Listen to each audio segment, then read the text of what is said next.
وبعدين المجلس الاعلى والمرجعيه كانوا مسؤولين عن تسريب نسخه مزوره من الدستور. الاستاذ وائل ما يدري بها هاي الى جريده الصباح باشياء غير متفق عليها، باشياء غير متفق بها. ثبتوا طبعا المشكله ربما الباب الثاني اللي كان بالاستاذ وائل هنا أنا بس سؤال اعتراضي، لكن المشكله بالباب الاول. سؤال اعتراضي هو صاحب الالغام.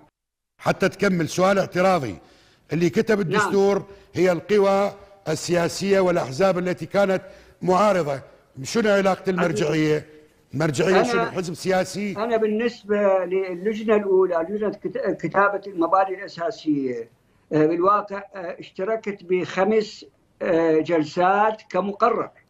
لكن من طلب مني السيد احمد الصافي ان اكتب التقارير بمعنى المحاضر على غير ما قررنا، اعتذرت، طلبها مرتين مني، اعتذرت وانسحبت كمقرر. بدأوا يجتمعون بدوني. همام حمودي صدر علي فيتو من يقعدون 55 20 مره ارفع ايدي. ما ادري شو اسمه، كان الدكتور حسين ما ادري ايش، كردي متدين، كان هو يعطي الدور. لما رحت عليه قلت له يا دكتور شنو القصه، معقول ما تشوفني؟ قال لي والله اوامر. قال لي اوامر ان لا اعطى دور.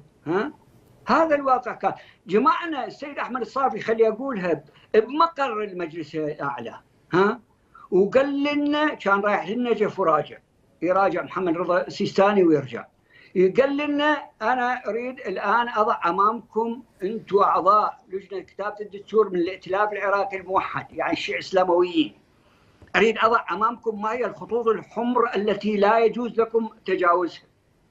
اللي مختلف لا يقول رايه، خليه يأيد ما احنا نريده او يسكت.